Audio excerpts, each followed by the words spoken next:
करते हैं, उनका गुणगान करते हैं, उनकी याद करते हैं और ये प्रार्थना करते हैं कि हम भटके हुए जीवों को सही रास्ते पे चलाओ, हमारे अवगुणों को दूर करो, अच्छे गुण हम में भर दो, जिससे जिस उद्देश्य के लिए हमें ये मनुष्य का चोला मिला है उसका हम पूर्ण लाभ उठा सके। इसलिए ये आज का दिन हम सब के लिए बहुत शुभ है और इस आने वाले साल के लिए हम प्रभु की गुणगान से इस वर्ष की शुरुआत कर रहे हैं। वैसे तो जितने भी काम करते हो सब में मालिक की कृपा होती है, लेकिन वो काम हमारे या तो हमारे तक सीमित होते हैं या हमारे परिवार तक, या हम कह सकते हैं कि वो सब जीवों के लिए ही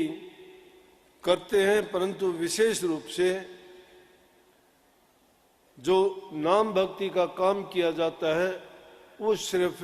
हमारे व्यक्तिगत या हमारे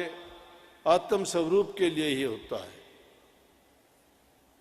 वो हमारी आत्म शुद्धि के लिए होता है।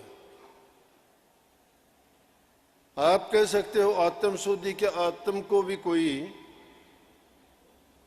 धब्बा लगता है? नहीं लगता, लेकिन संग जिसका होता है उस पे थोड़ा बहुत कोई ना कोई असर जरूर आ जाता है। वस्तु कितनी भी चमकदार हो, अगर वो किसी सूरज जैसे प्रकाश देता है, बड़ा तेज है उसमें, परंतु अगर बादलों की उसके आगे पर्दा पड़ जाए तो वो प्रकाश पूर्ण रूप से नीचे नहीं आ पाता और वो अपना काम नहीं कर पाता। इसी प्रकार से इस रूप पर भी इस दुनियादारी के काम कर्म के बादल जब छा जाते हैं तो ये इसका स्वरूप भी ढक जाता है। इस आत्म शुद्धि के लिए प्रभु की भक्ति बहुत आवश्यक है। वही कि जब आत्मा पर इस प्रकार का असर आ जाता है तो वो भी दुनियादारी की चीजों की ओर फंस जाती है,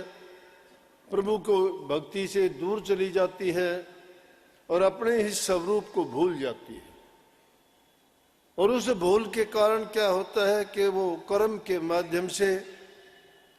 अलग अलग कर्म जो किए जाते हैं उनके अनुसार उसको योनियां मिलती रहती है।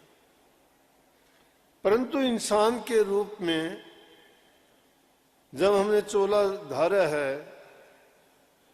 जिससे हम ये समझ पाते हैं कि हम परमात्मा की अंश हैं, हम इसे दुनिया के बंधनों में जकड़े हुए हैं, ये मीठी जेल है।